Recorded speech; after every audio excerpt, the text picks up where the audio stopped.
à la gorge suite à plusieurs à 15 services en Arizona. Nous avons passé des moments merveilleux. Le Seigneur Jésus nous a vraiment bénis infiniment. Ils ont essayé d'employer un peu la stratégie du Seigneur, j'espère que c'est correct de dire ça comme ça, en allant dans cet endroit et en embrasant d'abord le pourtour. Je suis allé plusieurs jours à l'avance. J'ai eu 10 ou 12 services dans toutes les grandes églises principales, d'un bout à l'autre de Phoenix, Sunny Slope, Tempe et Mesa, et dans toute cette région, ce qui a en quelque sorte embrasé tout le pourtour, et ensuite j'ai fait tout converger vers les 5 soirs de la convention. Et c'est la plus grande convention que nous ayons eue en Amérique du Nord.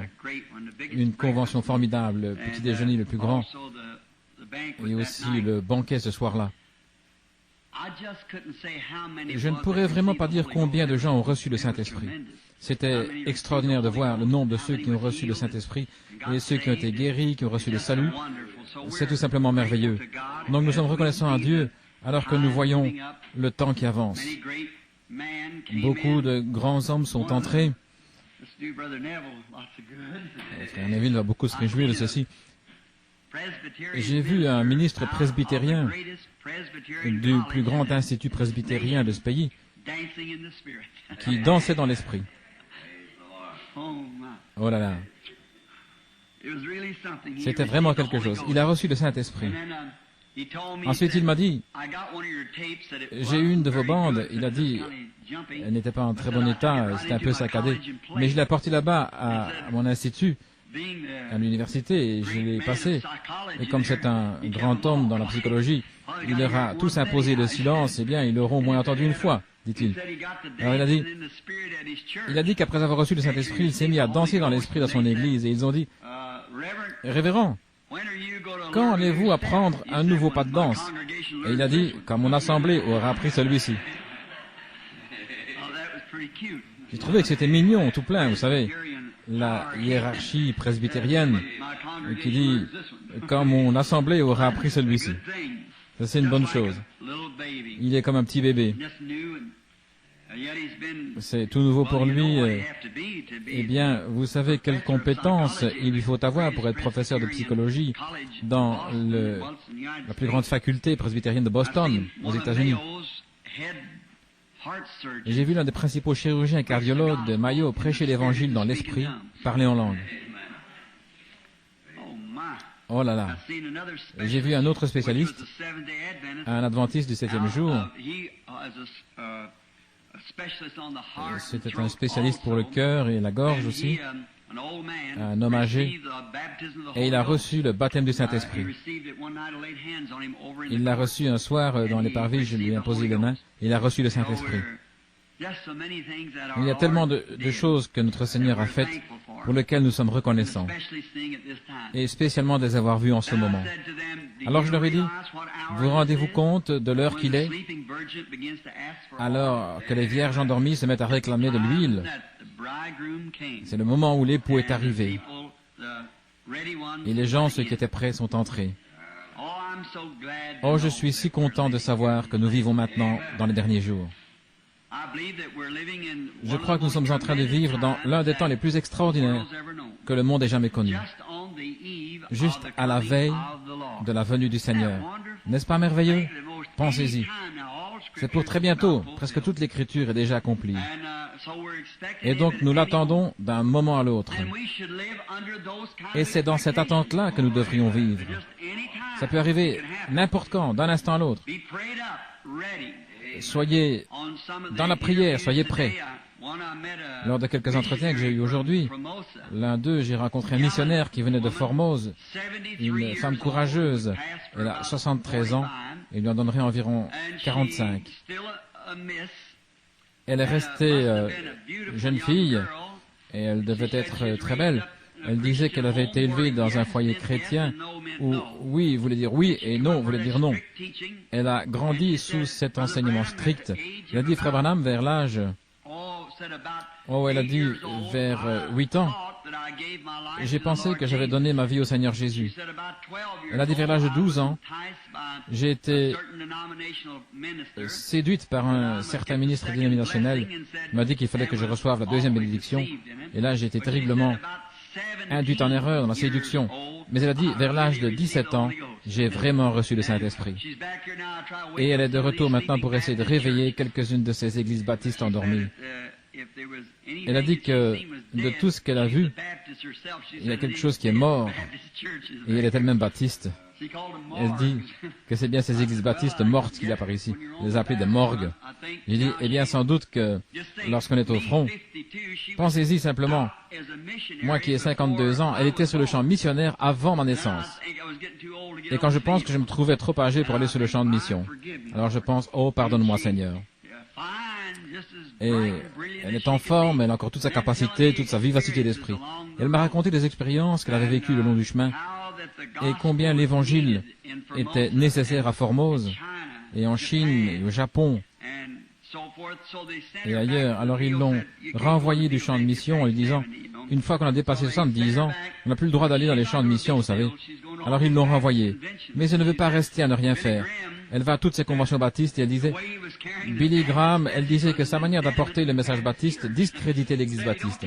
Elle disait, il ne les amène pas assez loin pour qu'ils reçoivent le Saint-Esprit. Oh, sœur, tenez-vous-en à ça. C'est bien.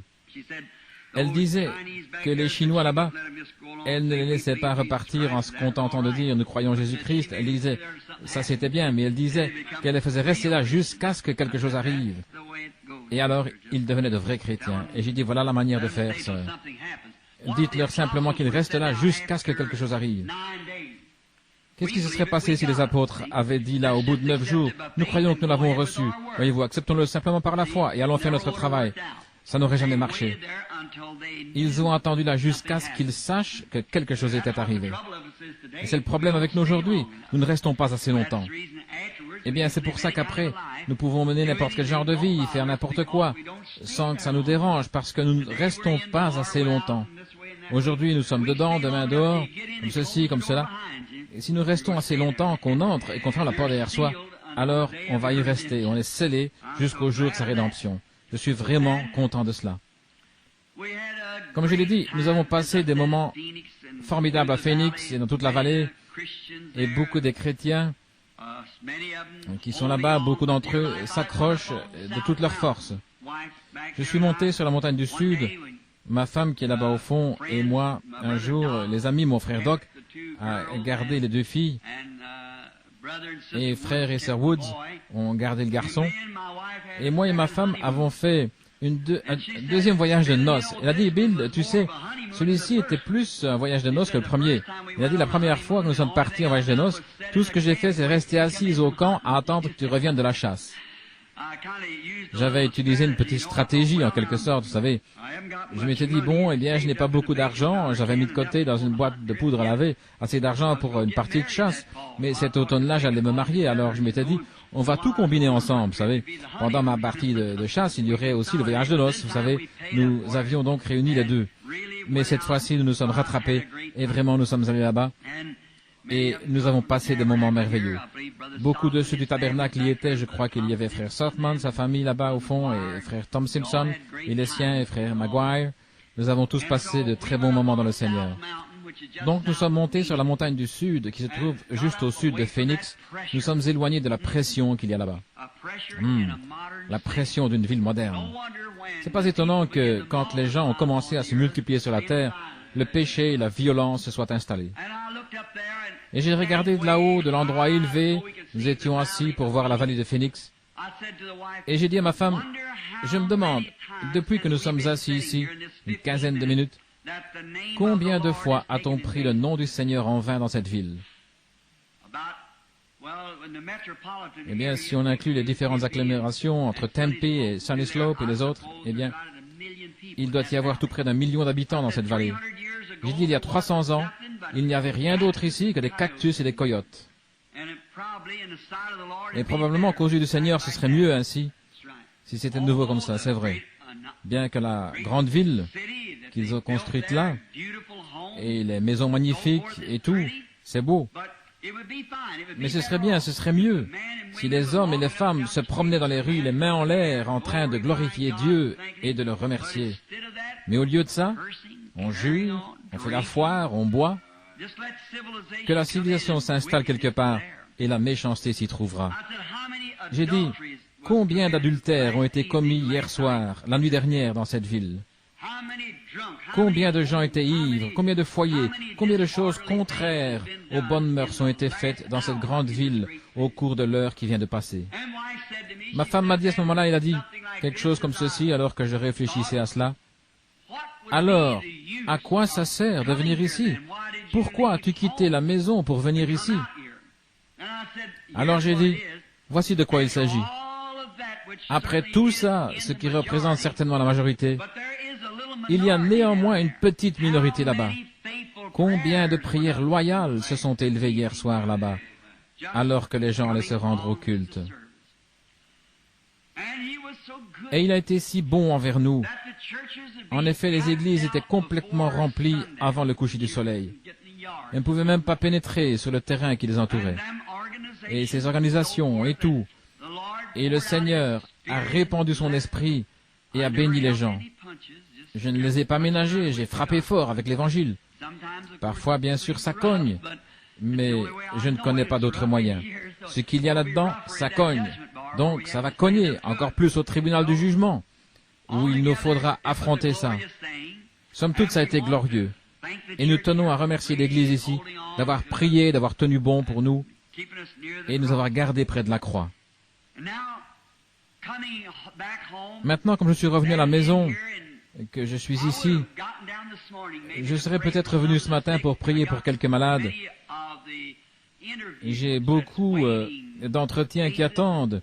Il y a des cas dont j'ai pu m'occuper ces 2-3 derniers jours depuis mon retour, des cas qui attendaient depuis un mois, depuis mon départ. Ils essayent donc de les faire venir aussi vite que possible des différents endroits où ils se trouvent.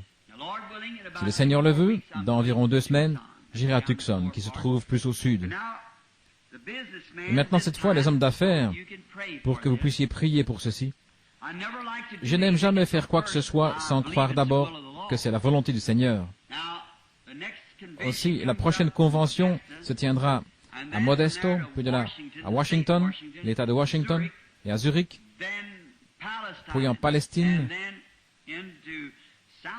et ensuite en Afrique du Sud. Tout ça va se produire entre maintenant et juin. On m'a invité à prêcher dans toutes ces conventions. Ça va peut-être me donner l'occasion de retourner en Afrique du Sud. Ils le réclament. Tous les mois, nous recevons des invitations. Mais si il y a une grande division dans les églises pentecôtistes, et si vous allez d'un côté, l'autre ne voudra rien avoir là-dedans. Et comme elles ne veulent pas collaborer, ça fait maintenant environ 5 ans que je me tiens en retrait, alors que j'ai dans mon cœur un appel à y aller. Peut-être que maintenant, si les hommes d'affaires me reçoivent, au moins, ça me permettra d'établir des liens. Eux font partie des 2 groupes, vous voyez. Donc, comme ça, elles se retrouvent toutes là. Elles devront toutes venir et collaborer à ça parce que les besoins financiers de leurs églises, ce sont des gens là qui y répondent.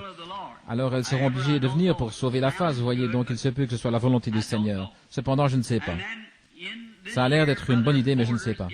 Et puis, frère Borders m'a remis l'itinéraire ou les invitations pour cette année. Honnêtement, c'était un registre 2 fois plus épais que ça d'invitations de toutes parts qui sont arrivées depuis Noël dernier. C'est trop pour un esprit humain d'essayer de démêler tout ça. Alors, je n'en ai encore accepté aucune. Je vais simplement tenir une réunion, puis j'attendrai de voir où le Seigneur me dira d'aller à partir de là. Alors, j'irai à l'endroit suivant, puis au suivant, et partout il me dira d'aller. Donc, priez pour moi. Je me souviens l'année dernière, quand j'étais chez Sir Cox, où frère Arganbright m'avait appelé pour me demander de faire un voyage là-bas, à Anchorage. Qu'est-ce qui se serait passé si j'étais parti là-bas, juste en présumant que c'était en ordre? Or, je pensais ça, présumer. J'ai prêché sur ce sujet-là. J'avais dit, quand je suis parti là-bas, j'avais dit aux frères qui s'occupent de bandes, n'enregistrez rien là-bas. Je vais prêcher sur le même sujet qu'ici. Je pense que j'en ai prêché un seul de ceux que j'avais prêché ici. Tous les autres étaient nouveaux. Et frère Maguire les a enregistrés tous. Présumés. Donc, si j'étais allé là-bas en présumant, certainement que ça se serait passé différemment. La vision ne se serait pas accomplie. Mais la vision s'est accomplie et vous êtes tous au courant, comme le Seigneur a vraiment béni. Maintenant, il y a autre chose que j'ai à cœur depuis longtemps. Église, priez pour ça. Vous tous ici, vous le savez, depuis que je suis tout jeune, je n'ai jamais été satisfait dans cette région. J'ai toujours eu dans mon cœur un profond désir d'aller dans l'Ouest. Et je me souviens de la fois où j'étais en train de tondre le gazon pour ma belle-mère là-bas, la petite maison qui appartenait à l'église ici. À cet endroit là-bas, j'étais assis sur les marches. Et le Saint-Esprit m'a parlé et il a dit, « Je ne peux pas te bénir davantage tant que tu ne m'auras pas entièrement obéi comme Abraham. » Voyez, et Abraham, Dieu lui avait dit de se séparer et de partir seul.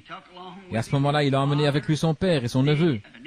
Quand Abraham a enfin entièrement obéi à Dieu, c'est là qu'il y a eu un accomplissement complet de ce que Dieu lui avait promis. L'attache, l'une des attaches principales qui me retenait ici, c'était ma mère, vous le savez.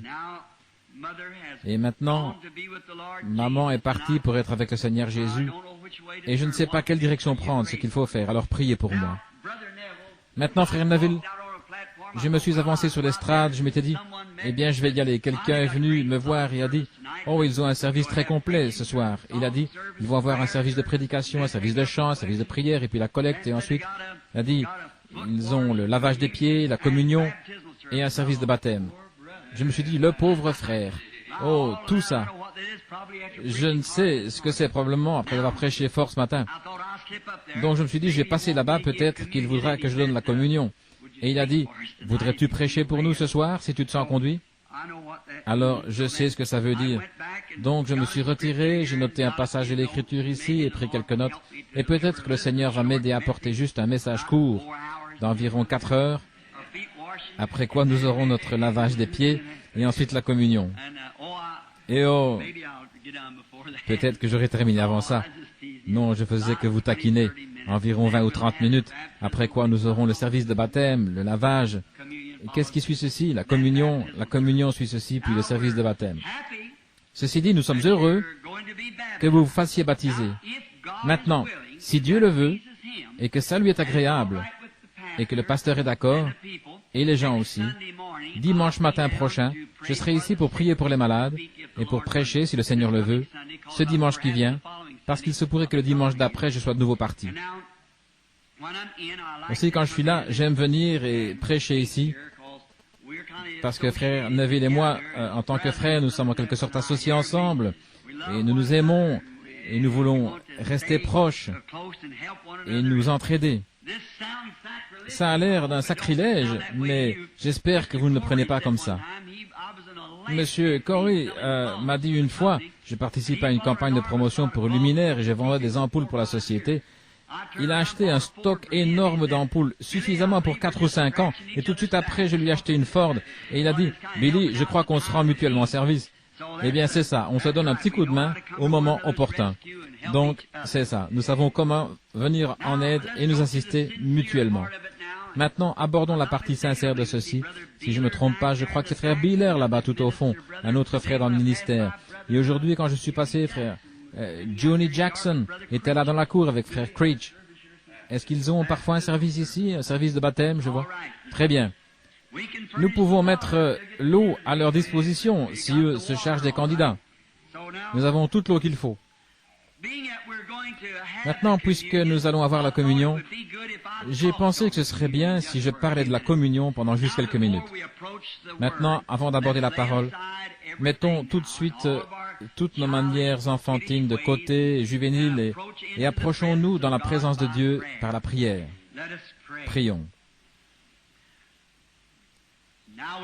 Maintenant, avec nos têtes inclinées et nos cœurs aussi, je l'espère, s'il y a une requête ici que vous voudriez faire connaître à Dieu et que vous aimeriez que je me souvienne de vous devant Dieu, voudriez-vous simplement indiquer en levant la main vers Dieu que Dieu exauce la requête de chacun sans exception.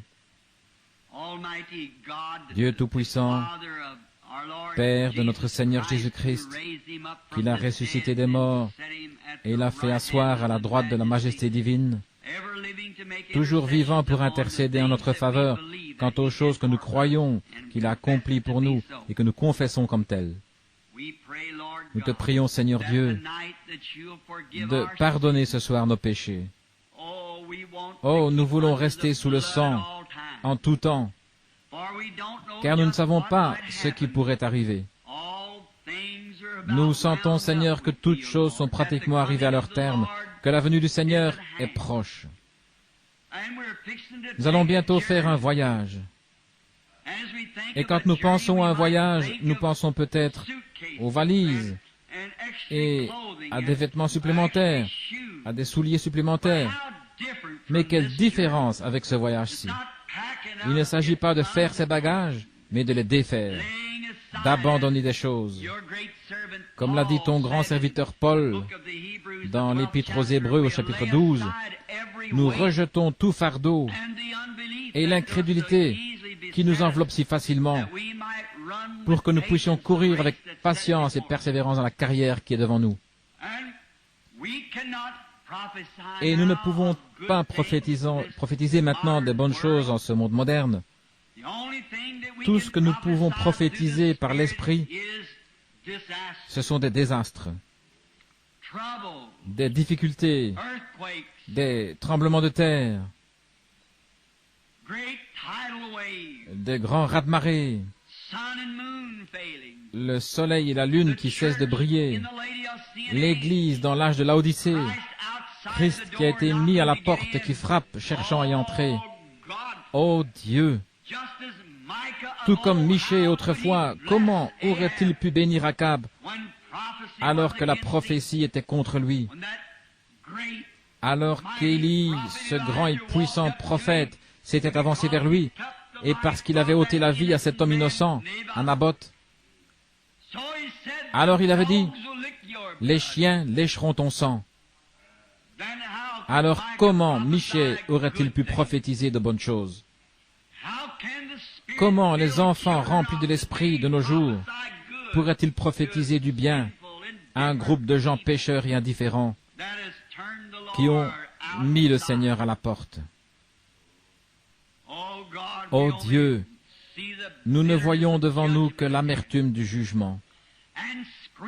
Et nous crions à ceux qui ne marchent pas droit, fuyez vers le Seigneur, car il est le rocher dans une terre altérée. Il est le refuge à l'heure de la tempête. Et le nom de l'Éternel est une tour forte. Les justes s'y réfugient et se trouvent en sécurité. Combien nous pouvons penser à ces grandes villes de refuge qui ont été bâties et lorsque celui qui poursuivait l'homme, une fois qu'il était entré dans la tour, il était en sécurité. On ne pouvait rien le toucher.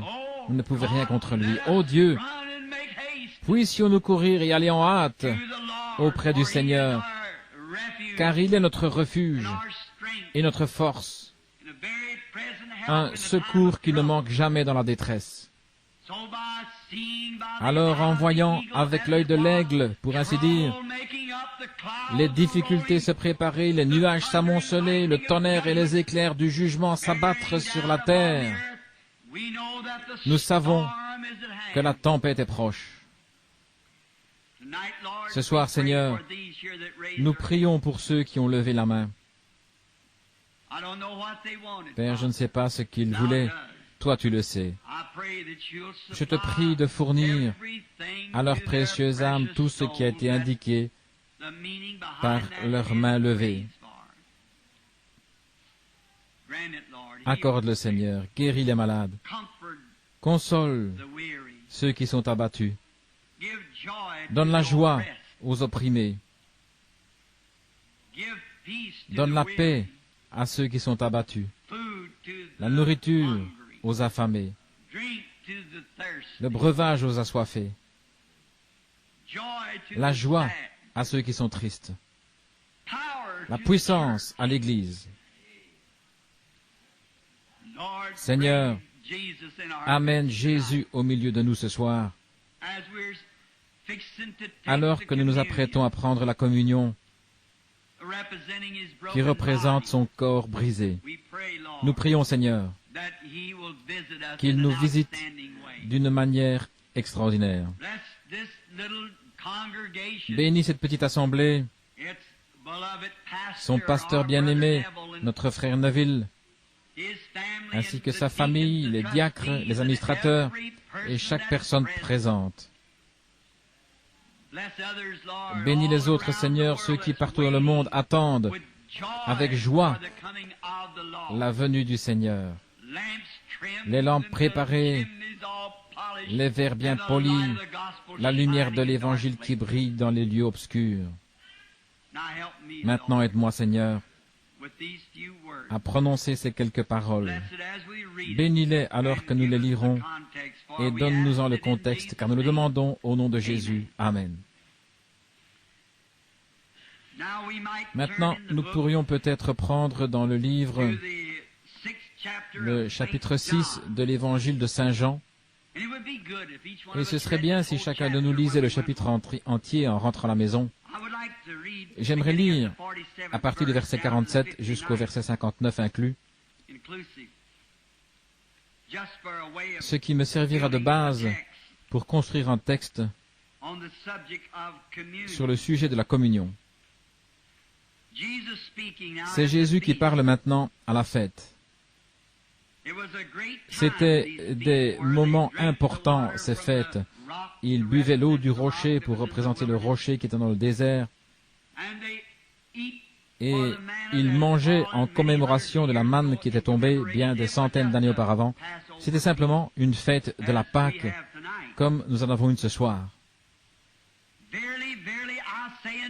En vérité, je vous le dis, celui qui croit en moi a la vie éternelle. Je suis le pain de vie. Vos pères ont mangé la manne dans le désert et ils sont morts. C'est ici le pain qui descend du ciel, afin que celui qui en mange ne meure point. Je suis le pain vivant qui est descendu du ciel. Si quelqu'un mange de ce pain, il vivra éternellement. Et le pain que je donnerai, c'est ma chair, que je donnerai pour la vie du monde. Là-dessus, les Juifs discutaient entre eux, disant, « Comment peut-il nous donner sa chair à manger ?» Jésus leur dit, « En vérité, je vous le dis, si vous ne mangez la chair du Fils de l'homme, et si vous ne buvez son sang, vous n'avez point la vie en vous-même. Celui qui mange ma chair et qui boit mon sang a la vie éternelle, et je le ressusciterai au dernier jour. Car ma chair est vraiment une nourriture et mon sang est vraiment un breuvage. Celui qui mange ma chair et qui boit mon sang demeure en moi et je demeure en lui. Comme le Père qui est vivant m'a envoyé et que je vis par le Père, ainsi celui qui me mange vivra par moi. C'est ici le pain qui descend du ciel. Il n'en est pas comme de vos pères qui ont mangé la manne et qui sont morts. Mais celui qui mange ce pain vivra éternellement. Jésus dit ces choses dans la synagogue, enseignant à Capernaum. Que le Seigneur bénisse sa parole. Pendant juste quelques minutes, je veux parler sur la communion. Que signifie le mot communion? Communier signifie parler. Être en communion, en fait, ça signifie fraterniser. Parler l'un avec l'autre. Si vous parlez avec quelqu'un au téléphone, que vous êtes là en conversation, vous communiez l'un avec l'autre. Et si nous nous retirions à l'écart, à l'arrière du bâtiment, n'importe quelle personne avec le pasteur, ou deux personnes, alors elles communient l'une avec l'autre. Or, par le moyen de la radio, vous ne communiez pas, puisque vous ne pouvez pas répondre, par le moyen de la télévision non plus. Mais vous le pouvez par le téléphone, parce que là, vous communiez l'un avec l'autre. Ce n'est pas unilatéral. Je ne peux pas communier avec vous en ce moment, parce que vous ne répondez pas. Ça ne s'appliquerait donc pas lorsqu'on vient écouter un ministre apporter son message. Il ne s'agirait pas là d'un rassemblement nous permettant de communier. La communion, ça ne serait pas ça. Si vous venez juste pour communier avec le ministre, vous le prendrez à part, lui ou n'importe quelle personne, et vous communierez avec lui ou avec elle. Mais la communion dans laquelle nous entrons consiste pour chacun de nous, individuellement, à communier avec Christ. C'est ça, communier. Alors, communier, ce n'est pas uniquement une personne qui parle. Ce n'est pas nous seuls qui parlons. Mais il faut aussi attendre et voir ce qu'il nous répond. Or, c'est là bien souvent que nous commettons nos grosses erreurs. C'est que nous sommes les seuls à parler. Nous n'attendons pas. Nous ne lui donnons pas la possibilité de répondre. Parfois, nous allons en disant, « Seigneur, je voudrais que tu fasses telle et telle chose. » Et Amen. Et puis nous nous relevons et nous repartons. Or, ça, en réalité, ce n'est pas communier. C'est aller demander une faveur. Mais quand vous restez assez longtemps, jusqu'à ce qu'il vous réponde, c'est là que vous entrez en communion, que vous communiez avec le Seigneur. Maintenant, et une manière formidable de communier, c'est d'être d'accord. Vous devez être d'accord sur certaines choses. Or, ce qui est étrange, c'est que parfois, quand nous obtenons ces choses, le fait de manger est associé à cela. Prenez par exemple les gens qui sont dans les affaires. Quand ils veulent conclure une affaire, ils invitent la personne à un repas, ils se mettent à table et mangent, et ensuite ils parlent ensemble. Un bon vendeur, généralement, il ne va pas parler à quelqu'un qui a l'estomac vide. Il est préférable d'attendre qu'il se sente bien et qu'il ait pris son petit déjeuner. N'allez pas là-bas le sortir du lit pour lui parler de quelque chose que vous voulez lui vendre, mais attendez qu'il ait pris son petit déjeuner et qu'il soit bien disposé. L'autre jour, alors que je prêchais sur la femme qui avait lavé les pieds de Jésus, c'était au Canada que je parlais de ça. Je disais que lorsqu'un invité venait rendre visite à quelqu'un, cette personne devait suivre tout un processus avant de se sentir vraiment digne de venir en visite ou de communier. Une visite, c'est une communion. Bon, ils arrivaient invités, il fallait d'abord que vous ayez été invité. Ensuite, vous arriviez à la porte et le domestique vous lavait les pieds. Parce qu'à cause du voyage, vous aviez pris l'odeur des animaux et tout le reste le long de la route.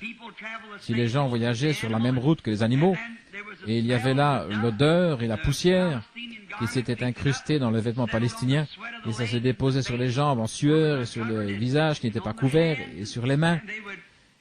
Et on les interceptait à la porte. C'est le domestique qui s'en chargeait, et il leur lavait les pieds. Puis un autre homme se tenait là avec une serviette, un vase d'albâtre, et il s'aspergeait les mains de cet albâtre, il frottait comme ceci, et il se l'appliquait sur le visage, puis il prenait une serviette pour s'essuyer. Ça enlevait toute la saleté et l'odeur.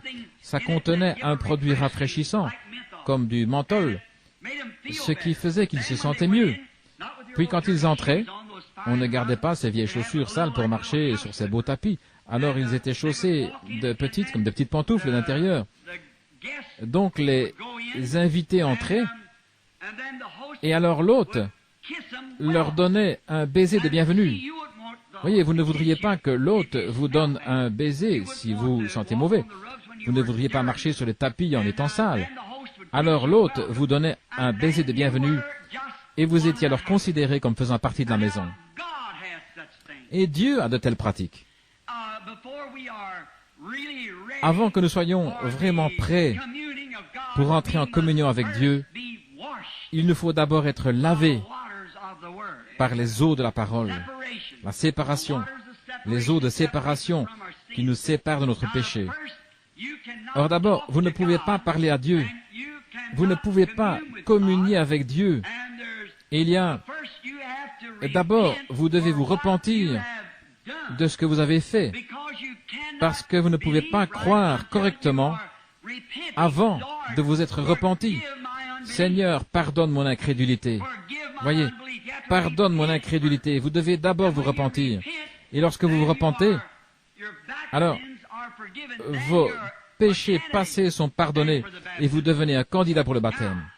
Bon, ensuite, il a promis le Saint-Esprit après le baptême. Donc, ce que nous voyons à propos de cette communion, c'est qu'il y avait un lavage des pieds, entre autres, qui était aussi associé à cela, de se laver les pieds comme symbole de la pureté du Saint-Esprit. Alors ensuite, il faut qu'il y ait une similitude de sentiments entre vous. Si vous avez des rapports tendus avec votre hôte, alors vous ne pouvez pas communier.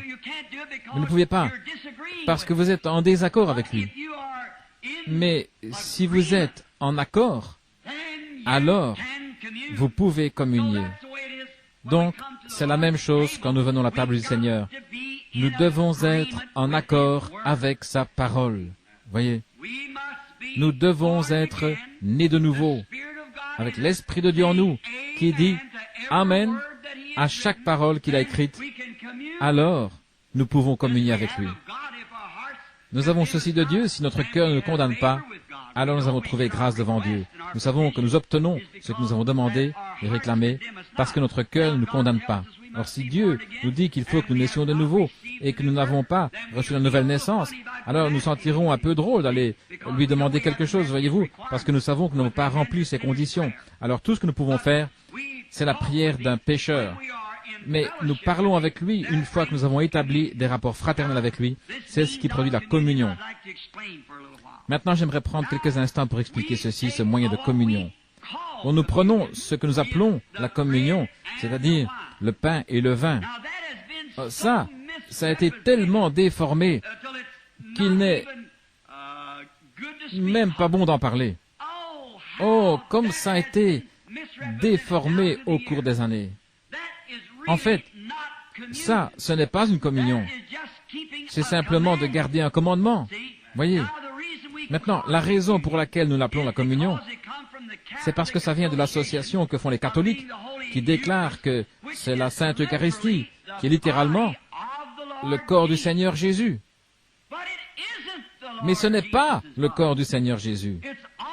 C'est seulement une commémoration de son corps.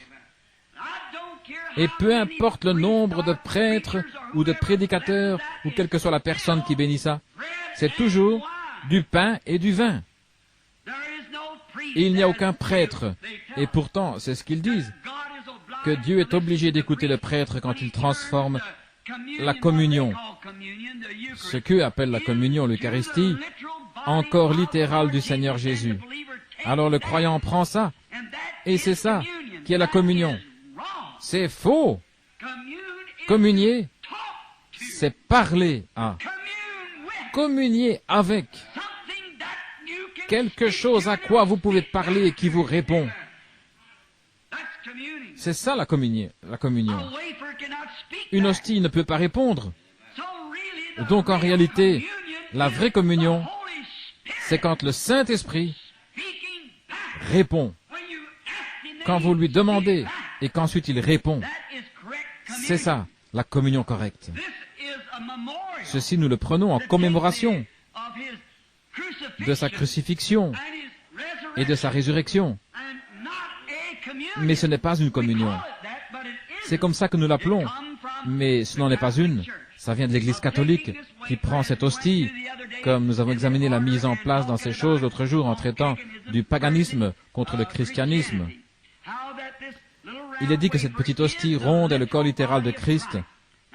C'est une Église catholique qui croit ça. Avez-vous déjà remarqué que lorsqu'ils passent près d'une église, ils font le signe de la croix, ils soulèvent leur chapeau et ainsi de suite? Ce n'est pas à cause de l'église, c'est à cause de l'hostie qu'il y a à l'intérieur. Ce corps que le prêtre a transformé d'une hostie en corps littéral de Christ. Alors que ça peut être emporté par des rats et des souris. Eh bien, vous ne penseriez quand même pas, en réfléchissant en être civilisé, qu'un morceau de pain puisse être le corps du Seigneur Jésus. C'est impossible. La communion, c'est parler et qu'on vous réponde. Ce à quoi vous parlez, le mot communier signifie justement parler ou être associé à quelque chose qui vous répond. Et Dieu vous répond. Il y a la communion. C'est toujours du pain et du vin, ce que nous appelons la communion. Or, Jésus a dit ici, comme je le lis, « Mon corps est une nourriture et un breuvage. Mon sang, mon corps et mon sang sont une nourriture et un breuvage. » Maintenant, nous voulons penser à Jésus et l'associer, associer ce qu'il était. Son corps, qu'est-ce que c'est? Le corps de Christ. Qu'est-ce que c'est? C'est le corps des croyants qui sont associés avec lui dans le Saint-Esprit. Pas une idole, pas un morceau de pain, mais un esprit qui est dans le cœur du croyant. Et ils se sont associés, ce qui fait que l'homme et Dieu peuvent se parler, des filles et des fils de Dieu. L'effusion du sang a amené la rémission du péché à l'homme mortel. Et cet homme, cette femme, ce garçon ou cette fille qui a des rapports fraternels communie avec lui.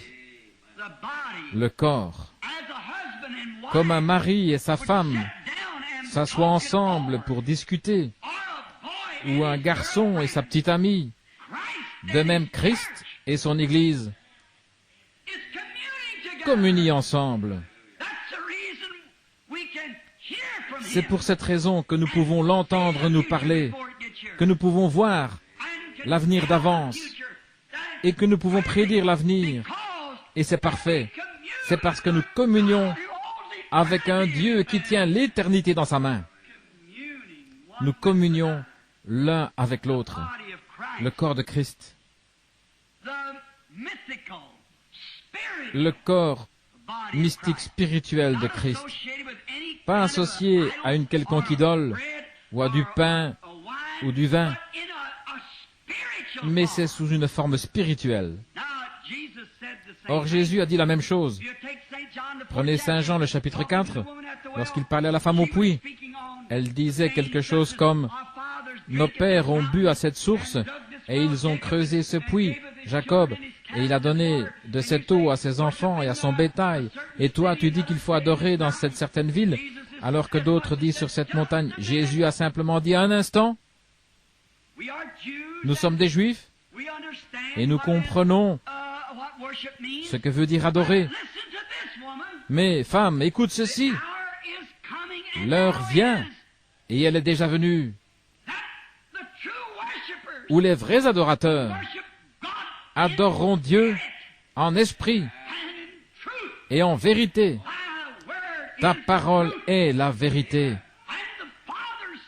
Et le Père en recherche de tels qu'il adore en esprit et dans la parole. La vérité, ta parole est la vérité. Or, c'est ce qu'il a dit à cette femme. Voyez-vous, Christ, Dieu est esprit. Christ veut dire le oint, un homme oint de Dieu, ce qui a fait de lui le Christ. Maintenant, Christ a dit, je suis nourriture et breuvage, pas une hostie, pas une galette de pain que nous prenons ici, ça, ce n'est pas Christ. Le vin que nous buvons à l'autel, ce n'est pas Christ. Ça le représente d'une manière figurée. Mais Christ, c'est le Saint-Esprit, l'onction, qui est sur l'Église. C'est ça, la nourriture et le breuvage. Le plus grand cri qu'il y ait dans le monde entier. J'espère que jamais aucun de vous ne l'a entendu. Mais si vous l'avez entendu, aucun cri n'est comparable au cri de la faim. Quand vous voyez une mère avec son bébé et qu'elle ne peut pas marcher tellement elle est faible, et que le petit bébé est en train de mourir, le ventre gonflé par la faim, d'entendre les sanglots qui sortent du cœur de cette mère, et de voir ce bébé avec les joues tellement creuses qu'il n'y a plus que la peau sur les os, les petites gencives qui brillent, c'est à peine s'il arrive à mettre un bruit, ses petits yeux à fleur de tête. Aucun cri n'est comparable à celui de la faim et des assoiffés. Là-bas dans les déserts, combien d'hommes ont perdu la vie à cause de la soif? Il y a tellement d'histoires que je pourrais vous garder toute la nuit. Des histoires vraies du désert. Elles montrent que lorsque vous avez soif, c'est là que le diable vous donne un mirage. Vous en avez vu ici, il n'est pas nécessaire que vous alliez dans l'ouest pour en voir. Roulez sur la route et on dirait qu'il y a de l'eau sur la route. Chacun de vous qui conduisez et qui avez pris la route, vous avez vu ça. C'est un mirage. Tenez, il y a quelque temps, environ 3 ou 4 ans, j'ai lu que des canards qui volaient au-dessus du pays ont vu un mirage et ils se sont écrasés sur la route en pensant piquer dans l'eau. Ils se sont complètement désintégrés en frappant la surface dure de la route alors qu'ils pensaient se poser sur l'eau. Un mirage. Combien de fois le diable n'a-t-il pas fait la même chose avec les gens en leur donnant un mirage alors qu'il n'y a rien du tout? Ce n'est qu'un faux semblant. Il n'y a rien. Juste un faux semblant. Tellement de gens aujourd'hui se retrouvent avec un semblant de religion. Ils cherchent à fabriquer quelque chose ou à faire semblant qu'il y a quelque chose alors qu'il n'y a rien. Comme le disait cette petite missionnaire, elle a attendu jusqu'à ce qu'elle soit absolument certaine. Nous avons intérêt à le faire. Vous ne pourrez pas revenir pour un deuxième essai. Vous avez une seule chance et vous avez le plan. Alors nous avons tout intérêt à nous rendre directement au but. Le cri de la faim. Écoutez, c'est un grand cri parce que c'est un cri de détresse. La personne est en train de mourir. Oh, si nous pouvions en arriver à cet endroit, si cette nation pouvait en arriver là, au point où elle a tellement faim de Dieu, elle souffre de famine encore plus que les nations comme l'Inde, qui souffrent physiquement de la faim. Cette nation souffre spirituellement de la faim. Mais quand il y a longtemps qu'on souffre de la faim, on en arrive au point où on ne sait plus qu'on a faim. C'est comme le froid intense. Quand on gèle, qu'on a très froid, au bout d'un certain temps, on commence alors à ressentir de la chaleur. Et à ce moment-là, on est en train de mourir. C'est ça le problème ce soir. Les églises sont tellement froides qu'elles sont en train de geler alors qu'elles pensent ressentir de la chaleur à cause de la présence des membres. Mais elles sont en train de mourir spirituellement. En train de mourir sans le savoir. Finalement, la personne s'étend pour dormir et c'est la fin. Elle ne se réveille plus parce que son sang est gelé dans ses veines. Maintenant, avoir soif. Jésus a dit, mon sang est vraiment un breuvage. Si vous avez faim de recevoir la vie, faim de recevoir la vie, Jésus a la seule eau qui puisse vous désaltérer. Venez à moi, vous tous qui êtes fatigués et chargés. Et dans l'Apocalypse, il est dit que celui qui a soif vienne aux sources de l'eau de la vie et boive gratuitement. Si vous avez soif de la vie, nous voyons que les astronomes prédisent qu'à un certain moment, au début ou dans la première partie du mois, à partir du 2 ou du 5, ou à un moment donné au cours de ce mois, les astronomes indiens prédisent que le monde va voler en éclats. Et les journaux américains se moquent de cela. Je ne crois pas que le monde va voler en éclats. Par contre, j'affirme que c'est mal de se moquer de ça. En effet, quelque chose est sur le point d'arriver. Un de ces jours, quelque chose de semblable à cela. Quand les 5 planètes, Mars, Jupiter, Vénus et ainsi de suite, se mettront, ils ne l'ont encore jamais fait. Oh, ils prétendent que c'est peut-être arrivé il y a 25 000 ans, mais qui était là pour le vérifier. Je prédis que ceci a une application spirituelle. Je crois que c'est l'introduction de la question de Dieu, que la grande révélation de la parole sera ouverte pendant ce temps-ci. Souvenez-vous, ils prétendent qu'il y a 3 étoiles qui sont passées sur l'orbite l'une de l'autre à la naissance de Jésus. Et cette fois-ci, il y en a 5. Et 5, c'est la grâce, le nombre de la grâce. 3 est le nombre de la perfection. 5 est le nombre de la grâce. J-E-S-U-S, G-R-A-C-E, F-A-I-T-H en anglais, la foi, et ainsi de suite. Le nombre de la grâce. Si Dieu envoie sa puissance à l'Église, ce sera à cause de sa grâce. Ce ne sera pas à cause de l'obéissance des gens. Ésaïe a dit au chapitre 40 qu'il fallait crier à Jérusalem que son combat était terminé, bien qu'elle soit coupable d'idolâtrie. Mais c'était la grâce de Dieu qui lui envoyait cela. Si Dieu nous envoie quoi que ce soit, ce sera à cause de sa grâce et non de nos mérites. Donc ça peut signifier quelque chose. Je prédis qu'il y aura un changement. Je ne sais pas ce que ce sera, mais je crois que c'est sur le point d'arriver. Nous en sommes juste à la veille, maintenant. Alors, si quelqu'un a faim, qu'il vienne à Christ. Si quelqu'un a soif, qu'il vienne à Christ. C'est lui qui désaltère. Il est celui qui satisfait pleinement notre soif et notre faim. On m'a raconté une histoire il y a quelque temps. Je l'ai peut-être déjà racontée dans cette église. Si je l'ai fait, pardonnez-moi de la répéter. C'est juste pour souligner un point.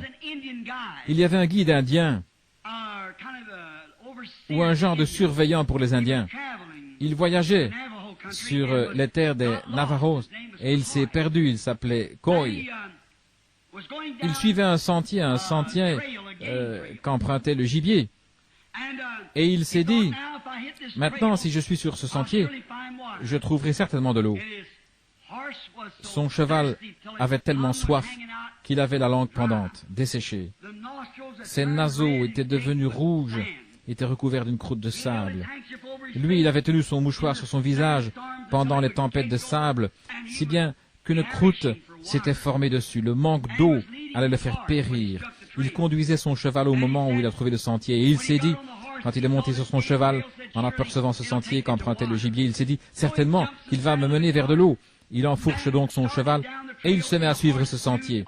Et le cheval savait lui aussi qu'il avait pris un sentier qui menait vers de l'eau, comme Dieu donne l'instinct aux bêtes. Il a donc suivi ce sentier. Finalement, quelques pistes quittaient le sentier. Un très petit nombre était sorti du sentier battu. Le cheval voulait tourner pour prendre cette direction-là, mais Coy avait une autre idée. Il essayait de le garder sur le sentier principal qui était bien marqué. Il a pris cette direction, mais le cheval refusait d'avancer. Il a éperonné. Le cheval a henni et est parti dans l'autre direction, puis il s'est cabré. La bête était trop faible pour le jeter à terre. Alors il a recommencé de plus belle à le piquer des éperons. Il entamait la peau du cheval tellement il était pressé d'arriver jusqu'à l'eau pour sauver sa vie, au point que le cheval était tout tremblant et ensanglanté. Il a baissé les yeux, il a regardé, et le cheval frissonnait comme ça. Il s'écroulait presque sous son poids. Il a regardé, il a vu le sang sur son flanc. Il était chrétien. Il a dit à son cheval, il lui a dit, « J'ai souvent entendu dire que les animaux sauvages ou que les bêtes ont un instinct. On ne dirait pas que ce tout petit nombre, que ceux qui ont tourné pour prendre cette direction-là, se soient dirigés vers l'eau. On dirait plutôt que ce sentier plus large, ici, est celui qu'on emprunte constamment pour aller vers l'eau. Mais il a dit, « Si tu m'as transporté fidèlement jusqu'ici, je vais me fier à ton instinct. » Oh, c'est bien ce que je pense de Christ. Le chemin qui mène à la destruction est jalonné, bien indiqué tout le long. Mais il y a un chemin étroit qui mène à la vie. Et il y en a peu qui le trouvent. Seulement, ce n'est pas l'instinct, mais c'est le Saint-Esprit qui vous amènera à vous tourner vers cette eau de la vie. Je me dis qu'il m'a mené sain et sauf jusqu'ici. Je le suivrai pour le reste du chemin. Pour terminer cette histoire, il n'avait pas parcouru un demi-mile, 800 mètres, que tout à coup le fidèle cheval s'est plongé dans une grande nappe d'eau. Ce cheval savait ce qu'il disait. Il savait ce que signifiait par sa façon de s'exprimer au cavalier. Il est entré là-dedans. Il dit qu'il a jeté de l'eau dans les naseaux du cheval, il s'est baigné, il poussait des cris, il hurlait, il criait à plein poumon, il avalait l'eau à grande gorgée en criant « Nous sommes sauvés, nous sommes sauvés, nous sommes sauvés !» Le cheval buvait et frissonnait. Il a regardé les flancs sanglantés, boursouflés par les blessures provoquées par les éperons. Il a dit, juste à ce moment-là, il a dit, quelqu'un dire « Sors de l'eau !» Il a regardé, il y avait là un petit cow-boy balafré. Il est sorti de l'eau. Il a dit qu'il a senti l'odeur du feu. Il a promené le regard. Il y avait un groupe d'hommes qui campaient. Il avait fait de la prospection. Il avait trouvé de l'or. Et ils étaient sur le chemin du retour avec leurs chevaux et leurs chevaux de bas. Ils étaient arrivés à ce point d'eau et ils se reposaient. Et ils s'étaient tous enivrés. Il a dit qu'ils étaient en train de cuire leur gibier et il a mangé avec eux. Et il a dit que l'un d'eux lui a dit, bois un coup. Il avait dit qu'il était Jacques Coy, le guide indien. Alors il a dit, eh bien maintenant, bois un coup. Il a dit, non, je ne bois pas. Et ça, c'est comme une insulte pour eux. Alors il a dit, tu vas boire un coup avec nous. Il a dit, non, je ne bois pas. Alors il lui a brusquement tendu le pichet, il a dit, bois un coup. Ils étaient tous ivres, vous savez, comment ils étaient environ une demi-douzaine. Il a dit, merci les amis. Ils ont dit, si notre gibier est assez bon pour toi, et notre whisky est assez bon pour que tu en boives. Vous savez comment ils sont quand ils sont ivres. Et il a dit non. Ils ont mis une cartouche dans leur carabine et ils ont dit, maintenant tu vas boire, sinon... Il a dit, non, non, je ne boirai pas. Et il a pointé sa carabine sur lui, il a dit, un instant. Il a dit, je n'ai pas peur de mourir. Je n'ai pas peur de mourir. Mais avant, je voudrais vous raconter mon histoire. Pour quelle raison je ne bois pas? Je viens du Kentucky. Dans une petite cabane en rondin, un matin, alors que ma mère était tendue là, en train de mourir, elle m'a appelé à son chevet, elle m'a dit, Jack, ton père est mort, ivre, affalé sur une table, un jeu de cartes à la main. Elle a dit, Jack, quoi que tu fasses, surtout ne bois jamais. Il a dit, j'ai posé les mains sur le front de ma mère. Et moi, un petit garçon de 10 ans, j'ai promis à Dieu de ne jamais prendre un verre. Il a dit, je ne l'ai jamais fait. Il a dit, maintenant, si tu veux tirer, vas-y, tire. Et l'ivrogne a levé sa carabine et lui a présenté de nouveau le pichet en disant, prends-le, sinon je tire. Juste à ce moment-là, il y a un coup de feu et le pichet a éclaté en morceaux. Debout sur le flanc d'un canyon, il y avait une espèce de petit cow-boy, balafré. Les larmes coulaient de ses joues. Il a dit, Jack, moi aussi je viens du Kentucky. Un jour j'ai fait une promesse à ma mère, mais je n'ai pas tenu ma promesse. Il a dit, j'attendais que ces gars-là soient complètement ivres. De toute façon, je me proposais de tuer tous et de prendre leur or. Il a dit, j'ai été un ivrogne et j'ai mal agi. Mais il a dit, je suis sûr que lorsque mon coup de feu a résonné dans les canyons du ciel, maman m'a entendu faire vœu de ne plus jamais recommencer. Et là, par la grâce de Dieu, il a conduit tous ces gens à Christ, tous ceux qui se trouvaient là. Voyez-vous, il y a quelque chose qui fait que l'eau, que se rafraîchir, c'est spécial. Ce que je voulais souligner, c'est ceci, d'arriver jusqu'à l'eau quand on a soif. Ça fait quelque chose quand on a soif, qu'on arrive jusqu'à l'eau. Maintenant, il a dit, je vous laisse ma paix, je vous donne ma paix, pas comme le monde vous donne la paix, mais comme lui vous donne la paix. Sa paix nous désaltère. Si nous aspirons à la paix, alors rafraîchissons-nous dans la paix que lui donne, de savoir que nous avons la paix avec Dieu par notre Seigneur Jésus-Christ. Il est celui qui nous donne la paix, qui nous désaltère. Le verset qui dit, il est vraiment une nourriture et vraiment un breuvage. J'ai fait une petite marque ici au verset 57. Vraiment, une nourriture et vraiment un breuvage. Écoutez ce qu'il dit. Et comme le Père qui est vivant m'a envoyé, et que je vis par mon Père, ainsi celui qui me mange vivra par moi. Autrement dit, le Père m'a envoyé et je vis par lui. Et tout homme qui vient à Christ doit vivre par Christ. Oh là là, voilà, c'est ça la communion. C'est ça la vraie communion que vous trouvez. C'est quand vous vivez par Christ. Maintenant, nos corps ont besoin chaque jour de nourriture et de boissons pour survivre. Notre corps physique. Si nous ne mangeons pas de nourriture chaque jour et si nous ne buvons pas, alors notre corps s'affaiblit. Il y a quelque chose en nous qui fait que nous devons avoir de la nourriture. La nourriture, pour un jour, ne durera pas pour le lendemain. Il vous faut prendre la nourriture chaque jour pour fortifier votre être mortel. Vous pouvez continuer à vivre, mais vous êtes plus faible. Le deuxième jour, vous êtes encore plus faible. Le troisième, vous devenez terriblement faible. Et bien souvent, c'est ce que nous faisons dans le domaine spirituel. Vous voyez, chaque jour, nous devons communier avec Christ. Nous devons lui parler chaque jour. Nous devons tout mettre en ordre avec lui chaque jour. Paul a dit, je meurs chaque jour. Voyez, chaque jour je meurs. Et si je vis, ce n'est plus moi qui vis, c'est Christ qui vit en moi. Alors si votre corps physique a besoin de nourriture chaque jour et de boissons chaque jour pour survivre, votre corps spirituel a besoin de nourriture spirituelle et de communion avec le Seigneur chaque jour pour survivre. Oui. Jésus a dit, l'homme ne vivra pas de pain seulement, mais de toute parole qui sort de la bouche de Dieu. Donc chaque jour, nous devons étudier la Bible. Certaines personnes ne l'étudient pas du tout. Certaines l'apprennent 2 ou 3 fois par année. Mais un réel croyant qui est vraiment affermi spirituellement, il lit sa Bible chaque jour et il parle au Seigneur. C'est vrai.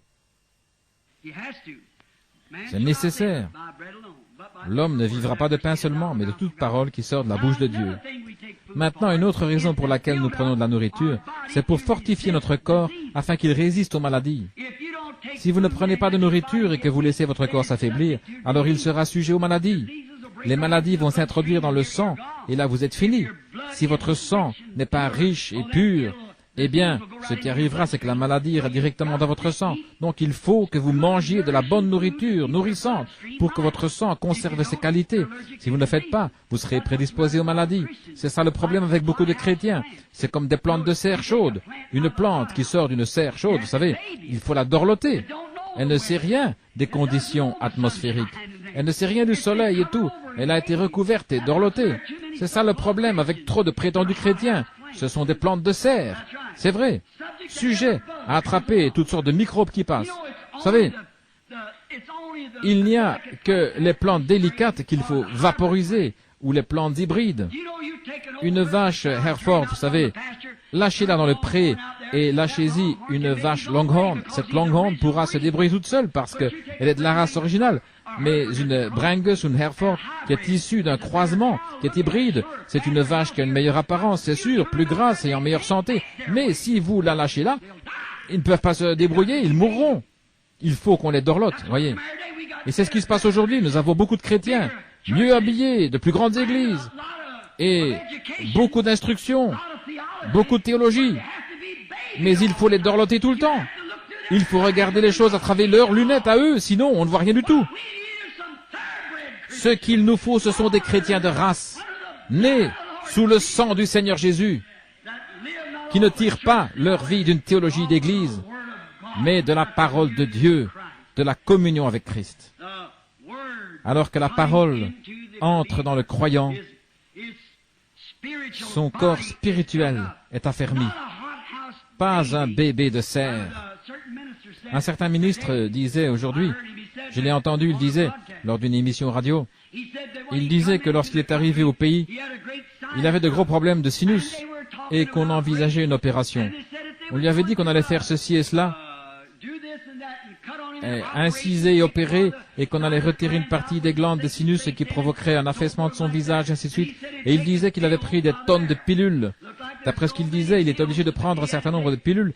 Mais quand il s'est présenté devant un bon médecin chrétien, ce médecin a dit, oublions les pilules.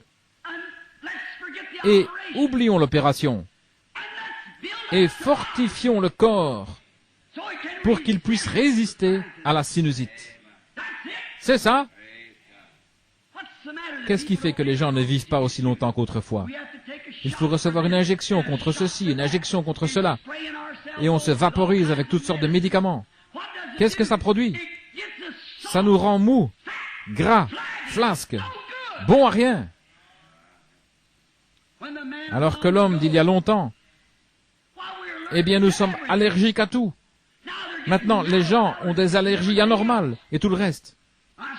Je me suis trouvé en Afrique sans avoir pu recevoir de vaccination contre la malaria.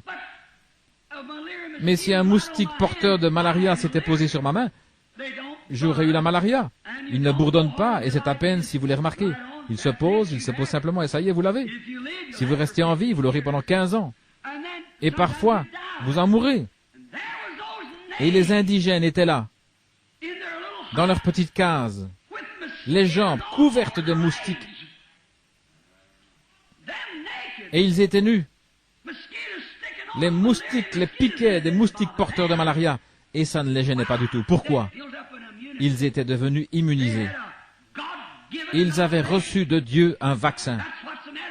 C'est ça le problème avec les gens aujourd'hui. C'est ça le problème avec l'Église. On nous a administré tellement de vaccinations infantiles et tellement de théologie humaine que nous sommes complètement vaporisés. Ce qu'il nous faut, c'est la vaccination de Dieu, l'inoculation par la parole du Seigneur Dieu. L'homme vivra chaque jour de cette sorte de nourriture, afin d'édifier son âme, qu'elle soit vaccinée contre les maladies spirituelles qui abondent et qui se répandent un peu partout dans le pays. J'ai beaucoup de notes là-dessus, mais je vais devoir m'arrêter. Maintenant, fortifiez-vous, préparez-vous pour l'inoculation. Or, nous vivons de ceci. Nos corps doivent avoir ceci. Et si nous ne l'avons pas, alors nous sommes sujets à toutes sortes de maladies. Et la parole de Dieu, alors que nous la croyons et que nous l'acceptons par la communion, Seigneur, ta parole est la vérité. Mon Église dit qu'on n'a pas besoin de naître de nouveau. Ils disent se serrer la main, c'est naître de nouveau. Ils disent l'aspersion, ils disent toutes sortes de choses. C'est ça. Père, Fils, Saint-Esprit. Mais la Bible dit qu'il faut être baptisé au nom du Seigneur Jésus-Christ, voyez. Maintenant, allez-y, recevez ces injections artificielles si vous voulez. Vous deviendrez alors un chrétien artificiel. Voyez? C'est pas ça que vous voulez? Vous ne pouvez pas avoir la vie si ce n'est par Christ. Et maintenant, qu'est-ce que sa parole produit?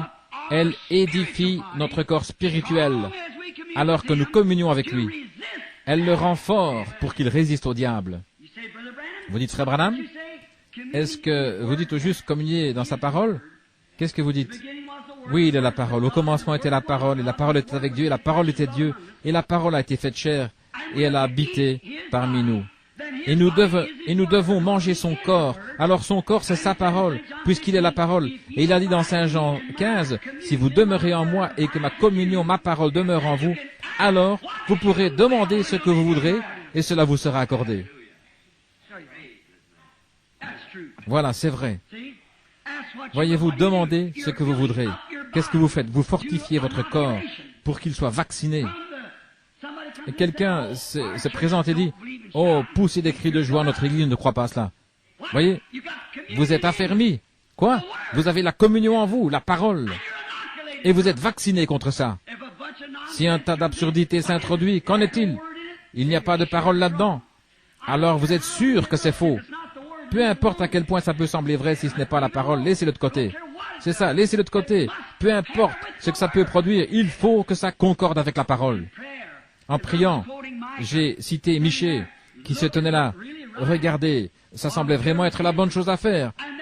En effet, il y avait là Israël, et cette étendue de pays leur appartenait. Ces étrangers étaient entrés, ils leur avaient ôté, ils y avaient construit leur propre maison. Ils occupaient une partie du pays que Dieu leur avait donné.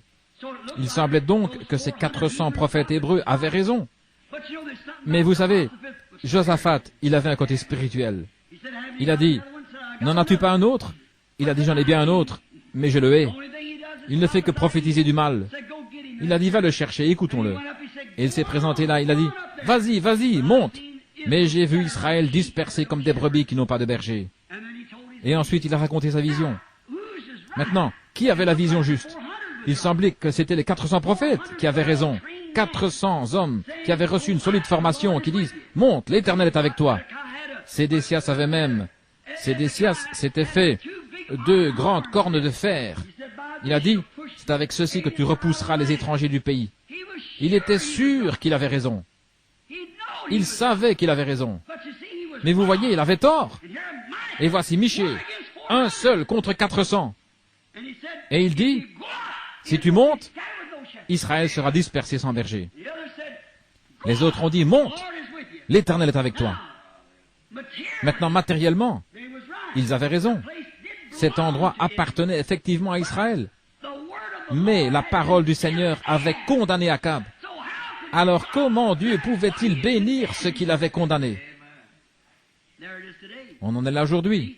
Voyez, la parole de la communion était en Michée. Or, si vous communiez avec Dieu en prenant la vraie communion, et que l'Esprit en vous est en désaccord avec cette parole, vous ne communiez pas avec Dieu. Vous communiez avec des démons. Et ils arrivent tellement bien à imiter. La Bible dit que dans les derniers jours, ils arriveraient presque à séduire les élus eux-mêmes si c'était possible. Mais les cieux et la terre passeront, mais ma parole ne passera pas. Et comme Paul l'a dit dans Galates 1:8, si un ange du ciel prêche un autre évangile que celui-ci, que vous avez déjà entendu, qu'il soit anathème, même un ange, dans l'Église primitive, quand il y avait ces hommes, comme Saint Martin, Irénée, ces hommes saints, et que le diable apparaissait comme un ange de lumière. Mais observez, il sera un petit peu à côté de la parole. Il est apparu à Ève, comme un ange de lumière. Il lui a dit, bien sûr, le Seigneur a dit ceci, le Seigneur a dit cela. Mais, tout à la fin, il était en désaccord avec Dieu. Et c'est comme ça que se fait la fausse communion aujourd'hui. Quand les gens pensent qu'ils prient Dieu, alors qu'ils n'obéissent pas à la parole, c'est une fausse communion. Si vous demeurez en moi et que ma parole demeure en vous, alors demandez ce que vous voulez. Et cela vous sera accordé. Alors, ça ne peut pas aller une fois et puis la seconde fois, ça ne va plus. Vous demeurez en moi, mes paroles demeurent en vous. Ça veut dire rester là. Demeurer signifie ne pas bouger de là. Oui, c'est un vaccin contre les maladies du péché. Maintenant, je vais conclure en disant une seule parole encore, avant de passer à la table de la communion. Le sang et le corps du Seigneur, mélangés avec de la foi, c'est le sang et le corps, c'est-à-dire l'esprit et la parole, mélangés avec la foi, équivalent à la vie éternelle. Celui qui mange ma chair et qui boit mon sang a la vie éternelle. Et je le ressusciterai au dernier jour. Voilà. Qu'est-ce que c'est? La communion du Seigneur. La parole et l'esprit, cette vie qui est dans le sang, la parole et l'esprit équivalent à la vie éternelle par la foi dans le Seigneur. Voici ma prière, alors que je vois la fin approcher, et que je vois que d'une minute à l'autre, quelque chose pourrait arriver, que je sais que nous ne sommes pas loin de la venue du Seigneur.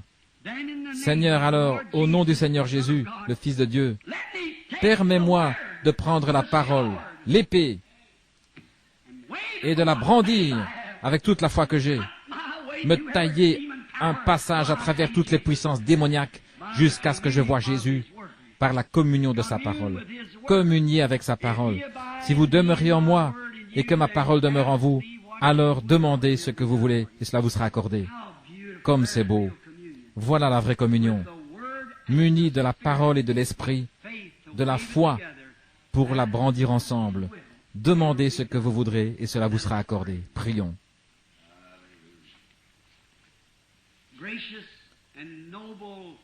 Bienveillant et noble Père Saint, Dieu, le grand Je suis, l'El Shaddai pour Abraham. Ô Dieu, dire que cette grande communion avec le Seigneur équivaut à la vie éternelle et comment elle vaccine contre l'orgueil, elle vaccine contre l'incrédulité, comment elle vaccine contre le péché du monde. C'est la communion avec l'amour divin envers notre Père céleste. Par la justice de Jésus-Christ, nous avons accès à cette table. Nous te prions, Seigneur, de donner à chacun de nous cet accès ce soir, dans l'Esprit. Pardonne-nous. Nous voulons que nos corps spirituels grandissent. Adhérer à une certaine église ou à une certaine dénomination, ça ne nous intéresse pas. Nous voulons édifier le corps spirituel pour qu'il soit vacciné contre le péché, au point qu'il n'y ait plus aucun désir de faire le mal, et que le Saint-Esprit puisse prendre sa propre parole, s'emparer de nos lèvres et la prononcer avec autant de fraîcheur que lorsqu'elle a été prononcée ce jour-là, parce qu'il s'agit de l'Esprit même qui était dans le Seigneur Jésus. Je te prie, Père, de nous donner cela. Les heures s'abrègent de plus en plus.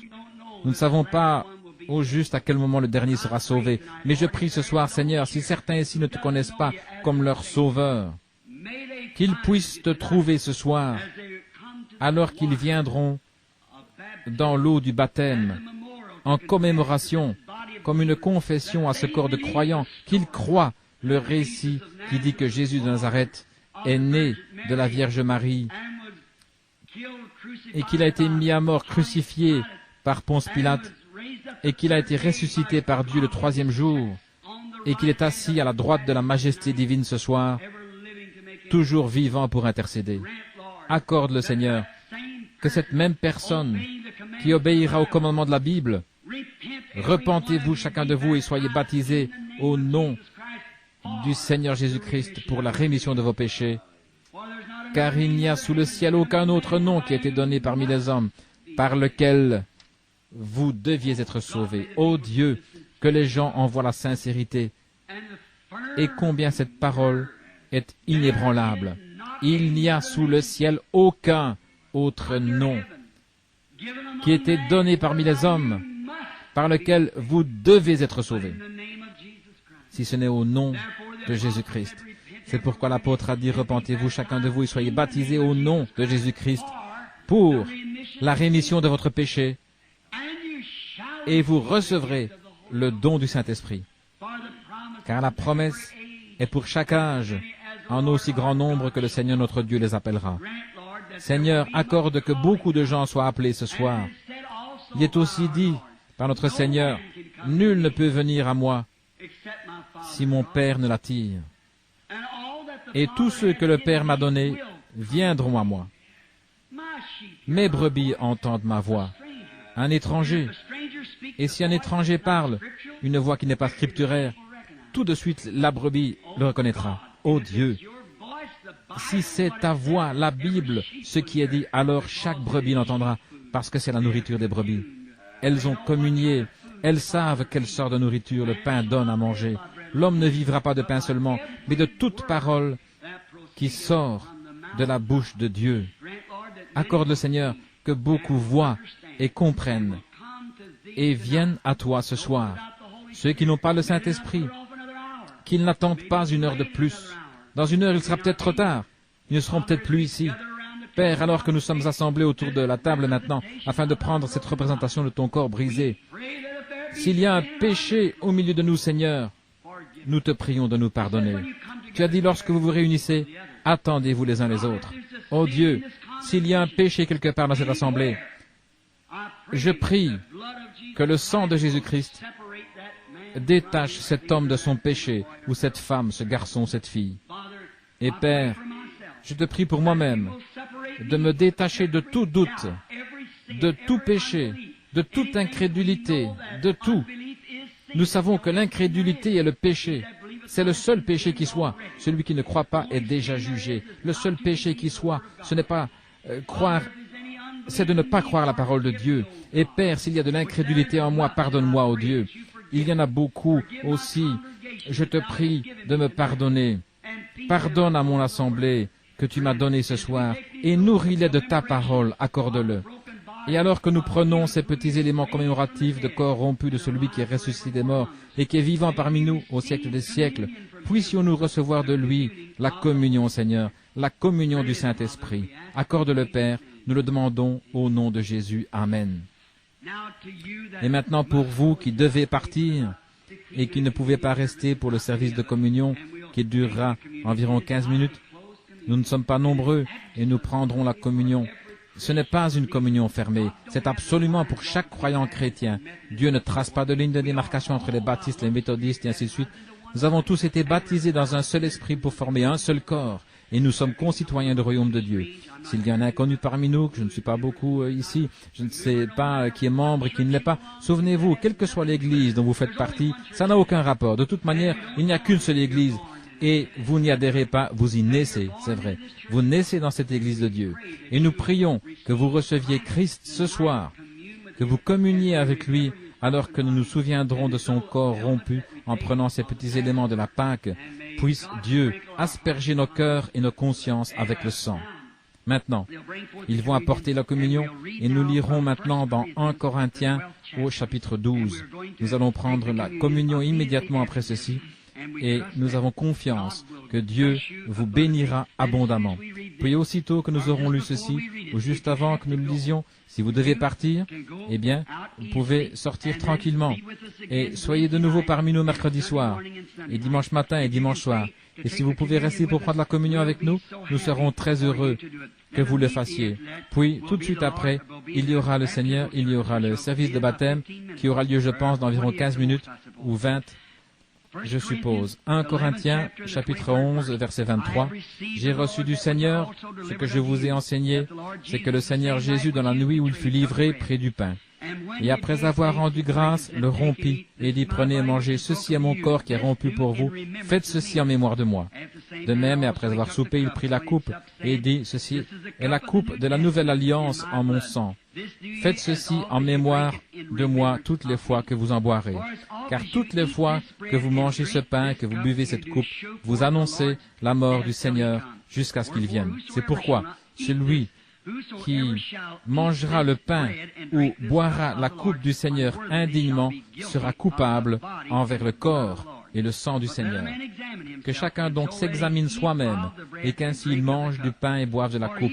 Car celui qui mange et boit sans discerner le corps du Seigneur mange et boit un jugement contre lui-même, sans discerner le corps. C'est pour cela qu'il y a beaucoup parmi vous qui sont malades ou infirmes, qu'un grand nombre dorment. Si nous sommes morts, si nous jugeons nous-mêmes, nous ne serions pas jugés. Quand nous sommes jugés, nous sommes châtiés par le Seigneur, afin que nous ne soyons pas condamnés avec le monde. Ainsi, mes frères, lorsque vous vous réunissez pour le repas, attendez-vous les uns les autres. Maintenant, un instant de prière silencieuse pour que chacun de nous, priez pour moi pendant que je prie pour vous.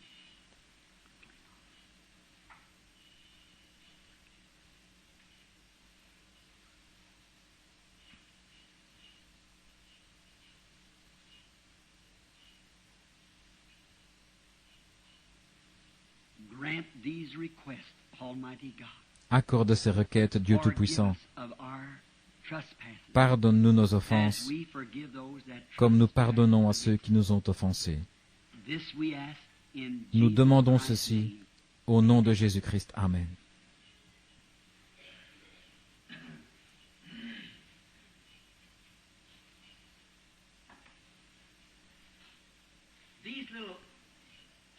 Ces petits morceaux, c'est du pain kasher qui a été préparé sans assaisonnement, sans rien. Ça représente le corps du Seigneur. Il n'est pas rond, on l'a rompu en morceaux. C'est parce que ça représente son corps rompu, qui a été rompu pour nous. Et que Dieu accorde ses bénédictions à tous ceux qui le mangeront. Alors ce n'est pas le corps. Ça ne fait que représenter le corps. Je n'ai pas le pouvoir, personne d'autre ne l'a, d'en faire autre chose que du pain. Dieu seul. Et c'est ce qu'il nous a dit de manger ce pain et de boire cette coupe de vin. Maintenant, inclinons la tête. Dieu très saint, dont nous sommes les serviteurs, au nom de Jésus-Christ, sanctifie ce pain pour le but qui lui est attaché, afin que, alors que nous le recevrons, nous nous souvenions que notre Seigneur a été crucifié et que son corps précieux et saint comme il l'était a été associé à des meurtrissures, des épines et des clous pour nous, afin que de son corps déchiré sorte l'Esprit qui nous donne la vie éternelle. Puissions-nous, Seigneur, alors que nous mangerons ceci, avoir la grâce pour le voyage, comme Israël l'a eu pendant 40 ans dans le désert, sans qu'il y ait un seul infirme parmi eux. Dieu notre Père, accorde-le alors que nous te prions de sanctifier ce pain cachère, pour le but qu'il est attaché, au nom de Jésus. Amen.